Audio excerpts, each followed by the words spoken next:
I want the young motherfuckers in here tonight, no matter what your nationality is, turn the motherfucking TV off for 1 week and see if you can survive.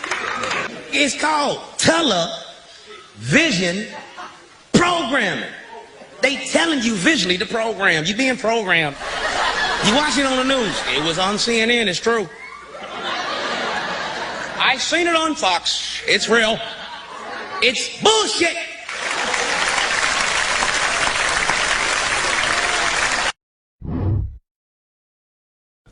Like the history of the Rockefellers, fuck.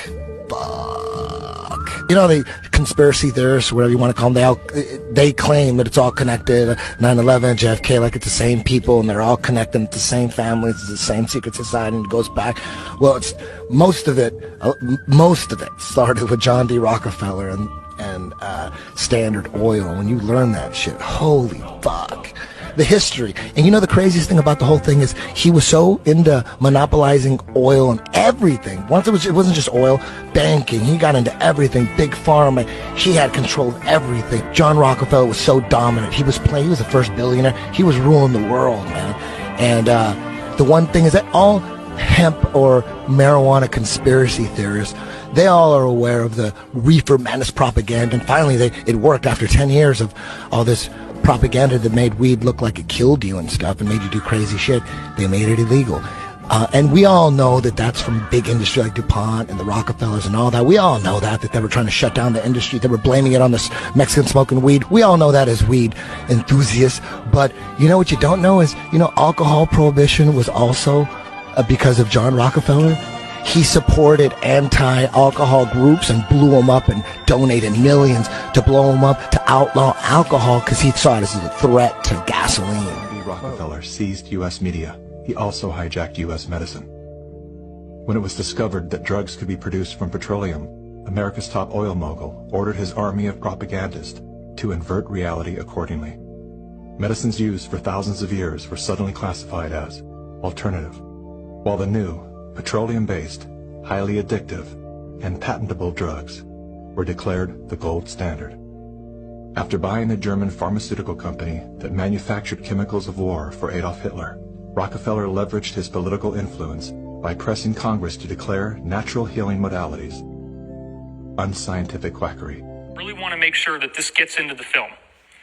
The rules are a body of spiritual principles that they must follow in order to be allowed to exist. Now, what do I mean by allowed to exist? I mean that they are aware that there are benevolent forces that will prevent them from achieving their goals unless we give them permission to enslave us. Now, think about that. Well, I didn't give them permission. So why did they put this plan for 3 world wars on display in a book that's hanging there open behind glass in the British Museum Library of London? And those 3 world wars that they're outlining are exactly World War I, World War II, and the war on terrorism. Because the rules state that they have to tell us what they're doing. Therefore, if we allow it to happen, we have consented to tyranny, we have consented to enslavement. Now, we also take all children from organizations, including foster care. They are just taking this to the extreme. And it says the production is once they receive these babies, the meat is cured and dried, similar to that of beef jerky, so that it doesn't spoil and is preserved longer. And then they refer to having a Dahmer's mini camp. You are what you eat. And the target market for this is low-income, poverty areas and countries. Our people. So once again, we are going after areas in our country. We know that Planned Parenthood, right, has always gone after black babies. The black population. Now watch this. And so to me, this feeds right into that. The organization's president, Lila Rose, the goal of the project was to determine whether Planned Parenthood officials would accept financial donations on the condition that the money would only be used to eliminate African Americans. The following clips are from the actual recordings of those conversations. That's what Planned Parenthood was Well, really when I doing. underwrite abortion, does that apply to minorities too? If you specifically want it to underwrite an abortion for a minority person, you can target it that way. You can specify that that's how you want it spent. Okay, yeah. That it be not moved. Of Washington, D.C. is very interconnected to Rome. And it shows that we live in significant times, that even the Pope that we have now is significant in their end game. And if you look back at the property records, of course, Rome was the original name of the place that the Capitol sits on. It was called Rome, Maryland, according to the property records. And the owner was a man named Francis Pope. And the nickname the Catholic Church gave him back then was Pope of Rome on the Tiber. And the reason that's kind of coincidental is because, of course, Pope Francis, not Francis Pope, is literally in Rome, and the Tiber River is in Rome. And so their little joke back then being played out is not a random circumstance or chance. And the fact that the oldest church in D.C. is a Jesuit church called the Holy Trinity is also not random. It is a big part of what is going on now with our given false reality. Okay, so to talk about these connections, it's quite the mind-blowing stuff. It goes deep. Some events with her, and she's so it makes sense that y'all are related. Well, now this is the odd one, which I did not know. You're also cousins with Madonna.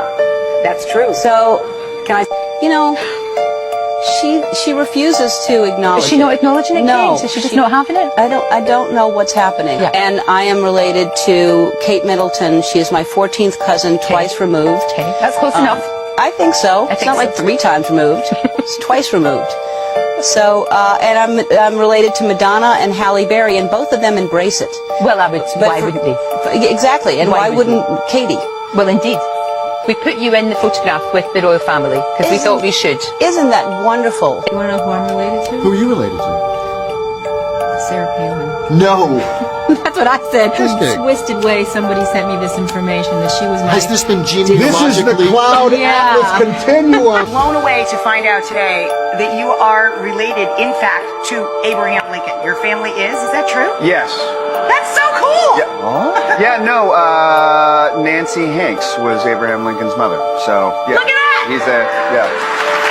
You've no doubt heard the old saying, politics makes strange bedfellows. Well, it also makes for some pretty strange family ties. Listen to this. It turns out that one of President Obama's toughest critics is actually his cousin. Claire Shipman shakes the family tree. Turns out these two are more than just political enemies. They're having a family feud.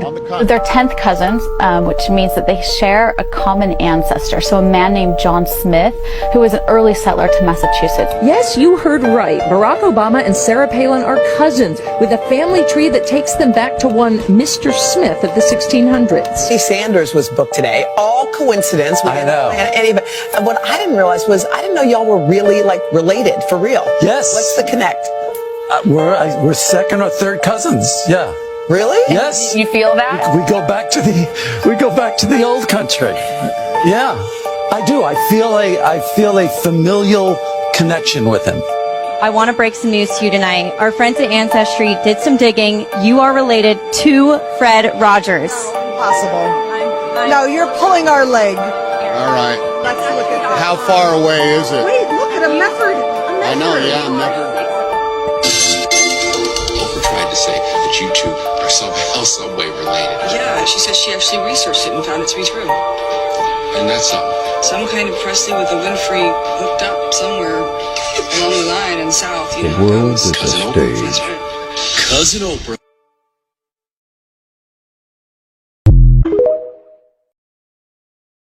A time like today. This is when the Son of Promise will suddenly arrive on earth. Apollo incarnate, a pagan savior, born of a new breed of men sent down from heaven when heroes and gods are blended together. It sounds eerily similar to what the Watchers did during the creation of Genesis 6 giants, doesn't it? And why many believe that Antichrist also represents the return of the Nephilim.